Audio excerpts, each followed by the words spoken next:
everybody, so I'm gonna wash the dishes, but I'm just gonna take my chair so I can do this because it's very, high. So we're gonna wash the dishes first, mistake, because we're gonna do something. There's the taps, we have taps, it's white old. So you will know that it's dirty because it's all white. So you do that and that. So it's gonna be hard because I don't really want to do it. So I'm gonna put some water and first, I lick them. 1, 2, 3. 1 to 1. It's gonna be hard. It's gonna be a long time. It's not hard. It's easy. It just takes time. And patient. And passion. Passion to clean the dishes. That's what important. Do you have that passion in you, Shikading? So it's already clean. Shikading. No. Say something. Okay.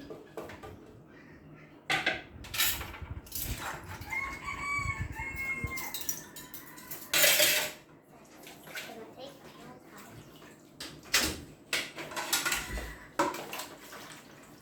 So, who teaches you how to wash these dishes? First it was you, and next auntie, and next was mom. Wow. So- Who's the best teacher? My mom. Your mom? Why? Because she said, first do this. So, you can make it clean. I think it's because your mom is your most favorite person in the And world. that's our mom. Yeah, and not your aunties. But it's okay. Because we understand the feeling.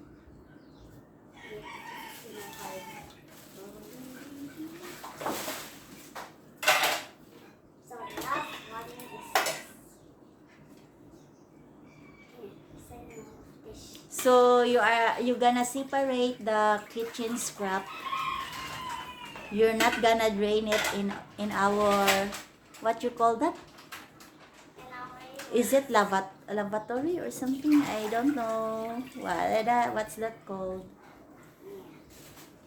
Now I'm gonna put this over here for our water, and next I'm gonna soak it.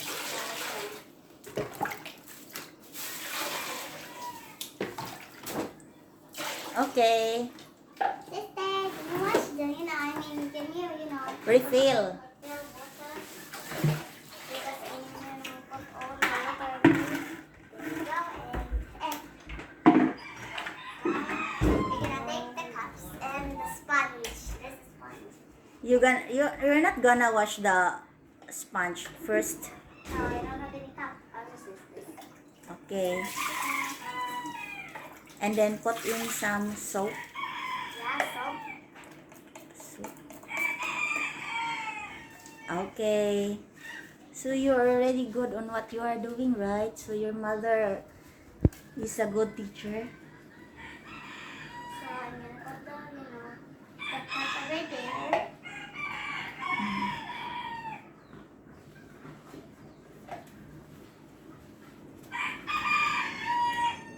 Then I'm gonna put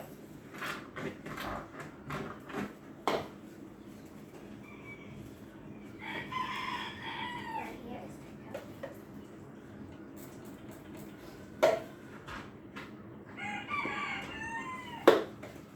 So we're almost done with washing the cups. Yes, it's the last cup in here. You're so fast.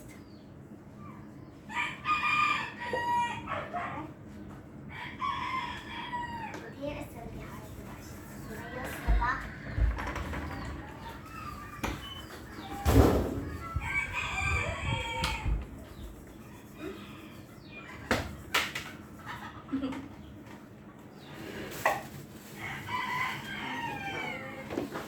Oh, my sister is, cleaning the table. Yeah, you should clean that one. Yeah. so that we will not get some unwanted bacteria or any germs that can causes But health first, let's active. and So, but health problems. What? When I wash, the cup because there's no any room in this. Okay. So, wash it. And next, the back. You know what? You can actually put the plate over. Here. Yes, over the, your basin. No, you apply soap. The first thing Ah, okay. Do it your way. You do it your way. This is your show.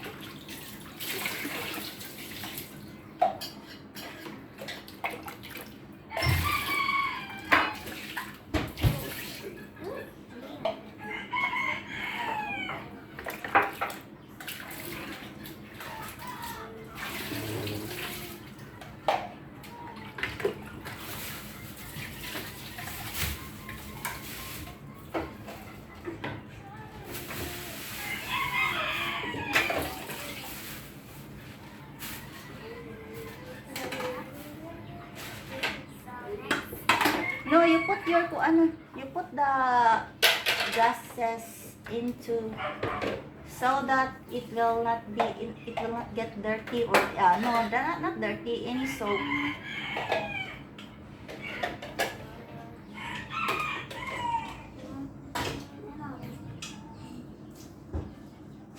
Bye.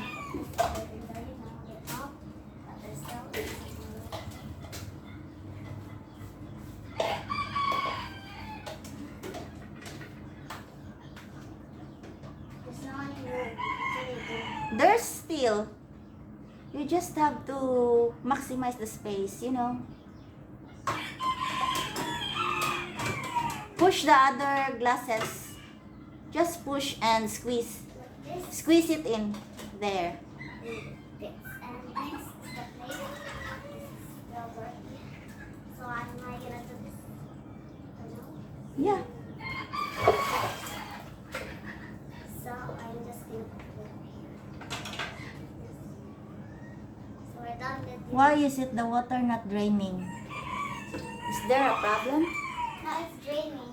Oh, it's draining, okay. I know. I know that.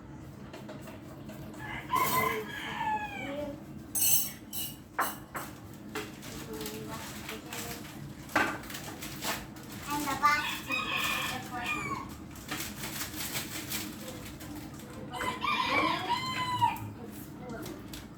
Okay.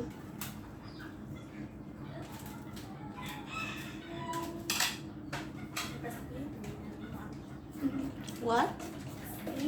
What are you doing here, right over there, Shikading? Shikading, look at the camera. Huh? No, I like to take it normally because I'm gonna show step by step how you are doing your job.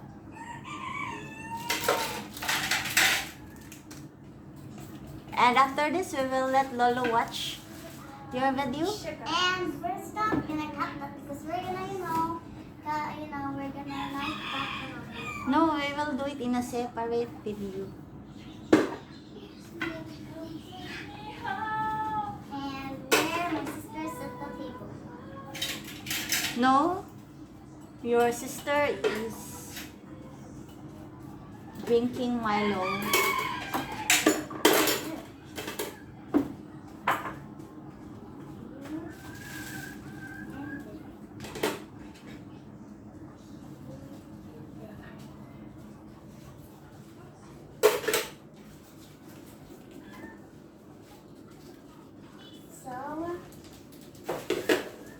So it's already 10 minutes.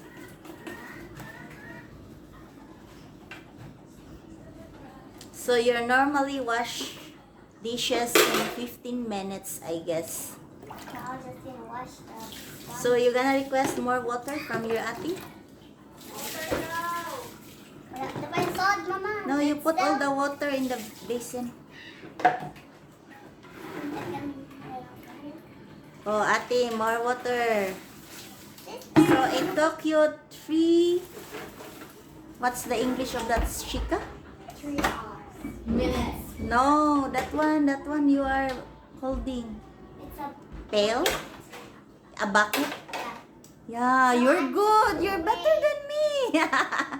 So it took you 3 buckets of water to wash dishes every time.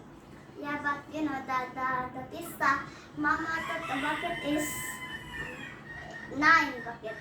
9 buckets of water? Yeah. It's very plenty. So The next lesson that you should learn is how to conserve water while maintaining the quality of your work. so just wait.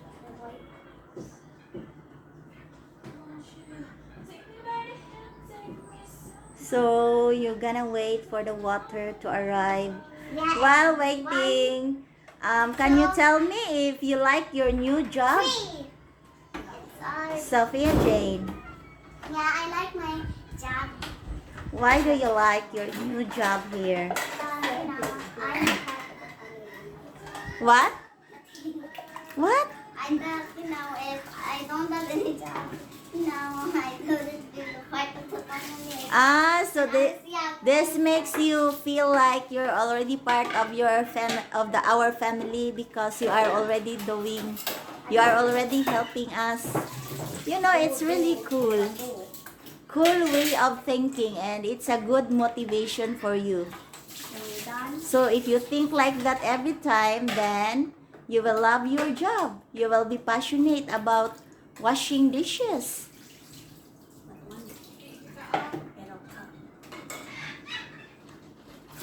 Ouch.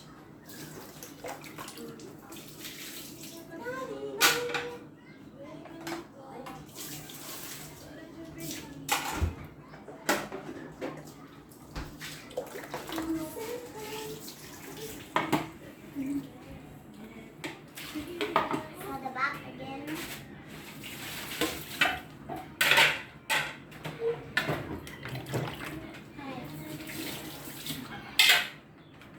So this is the last plate. Okay, congratulations. You're about to finish your job. Well done. But there's still a one. So, you know, I have to put this and they have to put the, you know, the dirt and the. Right there. That's her expression. She uses it to fill in her sentences. And it's better than being silent. But later on, she will improve in her new language. That's called dishcloth. What? Dish? Cloth. Cloth? Where?